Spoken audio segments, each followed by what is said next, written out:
strange in the world of history, isn't it, how things become distorted, you know? The story changes and then people decide to make their own version of it. We've often said this to you, haven't we, with the narrative of Harry and Meghan. Now, Harry basically just uses the line of, I never said it, it's not true. That never happened, even though it's documented and it's true and it's there. I used to work with someone like that, you know. I don't know if you'd call them a narcissist at that point, but the bottom line was, you know, even though there was the tactical proof right in front of them, they would just deny that they ever had said it or indeed it ever happened. So it's fascinating to note that this particular story has basically been wiped out, even though they apparently saved the day for the British monarchy, and in particular how people would perceive them. As ever, let me explain. Hi, good morning, Neil Sean here. Nice to see you. Hope you're all keeping well. This story, as I say, is incredible when you think, because when you look back to those very dark and sad days of the passing of our wonderful monarch, Queen Elizabeth II, it came out of nowhere, didn't it? What a shock.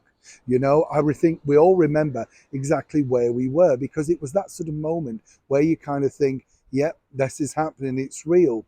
If you recall that terrible picture, what I thought was very sad, with, of course, the monarch and the Prime Minister for 44 days, the Right Honourable Liz Truss. It was all there, wasn't it? You could see it in the picture. You thought, this does not look good. But even then, nobody knew exactly what was round the corner. Fast forward, of course, a couple of days, and it appears that this particular footage here was all instigated, and as ever, we have to say allegedly, by none other than the saviour, that is, Meghan Markle. As ever, let me explain.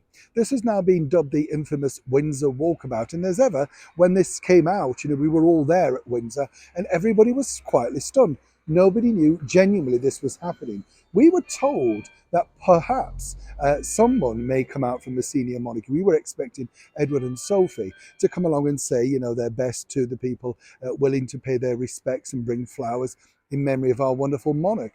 But according to a very good source, it was at Meghan's instigation, because she was receiving so many messages, as was Harry, that they wished to see them to come out to pay their respects to them. Incredible when you think about it, don't you think? And then, of course, this apparently got wind, as they say, to the Prince and Princess of Wales, William and Catherine. So very quickly that was instigated as the fact that they were going to go out too. And that's how the foursome came round. That's the sort of public story. But according to Harry, who was talking to, obviously, the people putting his book together, it was truly all down to them. And the fact that this really only came together as a foursome once they knew that Meghan and Harry were going to go out publicly. Now, of course, royal protocol would state that they wouldn't have been allowed out to just make their own way. They would have had to ask permission, request, etc., because after all, it is about royal protocol. If anybody should have gone first, it would have been His Majesty the King.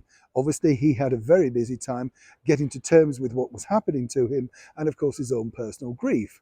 But I personally felt that it was lovely to see the Prince and Princess of Wales, and indeed, at that point, the Duke and Duchess of Sussex, putting on a united front. But even this, according to a very good source, really can never go unhinged, as it were. It was all down to apparently Meghan and Harry saving the day. Now, if you think about it, it's a very strange thing to claim. But when you look at the outrageous claims that Harry has already claimed in that particular book, it's not that far-fetched, is it? And according to him, the royal family did not wish, as ever allegedly, to have a repeat of a similar situation that happened when his dear and late mother passed away, and there was all the problems of whether the Queen would return back from Balmoral to meet her public in London. Very strange story indeed. Love to know what you think in the comments below.